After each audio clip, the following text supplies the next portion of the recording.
The Song of Songs.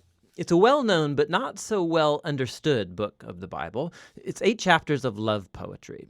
And while there is an introduction and a conclusion, the book doesn't have any kind of rigid literary design, and that's because it's a collection of poems. They're not meant to be dissected or taken apart. They're meant to be read as a flowing whole and simply enjoyed. The first line of the book tells us that it's the Song of Songs, which is a Hebrew idiom like the Holy of Holies or the King of Kings. It's a Hebrew way of saying the greatest thing. So this is the greatest song of all songs. Then we're told in the first line that this Song of Songs is of Solomon, which could mean that he's the author. His name does begin the book, after all. But as you read the poems, you discover that the main voice is that of a woman called the Beloved.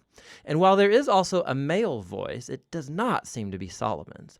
Solomon is mentioned a couple times in the poems, but he's never a speaker. And you do have to admit, Solomon is a very odd candidate as the author of this book, given the fact that he had 700 wives. For the lovers in the Song of Songs, they are the only ones in the world for each other.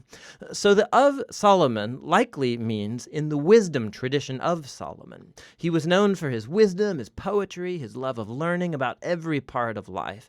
And Solomon became the father of wisdom literature in Israel. And so his legacy is here carried on through a collection of love poems that explores the human experience of love and sexual desire.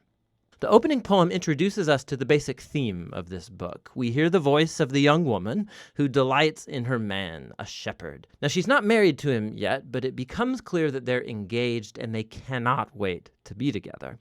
From the introduction, the poems flow back and forth from the woman's voice to the man's, shifting from scene to scene without any kind of clear linear sequence or storyline. The poems move in these symphonic cycles, and key images and ideas get repeated and developed. So, one of the basic themes uniting the poems is the intense desire that this couple has for each other, expressed through their constant seeking and finding. So, after the opening poem, they're separated but on the hunt for one another. So the woman calls out, or she'll wake up from a dream or go looking for her lover, and more than once they'll find each other, they'll embrace, and then right when things start to get a bit racy, the scene will suddenly end, and a new one will start. They're separated, looking for each other, and on it goes. Another repeated theme is the joy of the couple's physical attraction for one another. So multiple times they'll pause and describe each other with these elaborate metaphors. And here it's very helpful to know that these images and metaphors in Hebrew poetry are not primarily visual. If you try and paint a picture of these people based on the metaphors, you will end up with something that looks very, very strange. What you're supposed to do is reflect on the meaning of these images as they relate to the man and the woman. So you'll read through the poetic cycles, and the tension will keep building in their desire and joy and attraction. And this spiraling repetition is a poetic way of heightening and focusing on the mystery and power of sexual love. It all comes together in the conclusion, which pauses to summarize what these poems are all about. Love is as strong as death. Its passions are as severe as the grave. Its flashes are of fire, a divine flame. Many waters cannot extinguish love. Rivers cannot sweep it away. If one were to give all the wealth of one's house for love, he would be utterly scorned. The poem highlights the power and the intensity of love, how it's both beautiful but also dangerous. Like fire, love can destroy people if it's abused, or be life-giving if it's protected. Ultimately, love expresses the insatiable human longing to know and be fully known and desired by another. Love is one of the most transcendent and mysterious experiences in human life, and as a part of the Bible's wisdom tradition, this book says it's a gift from God.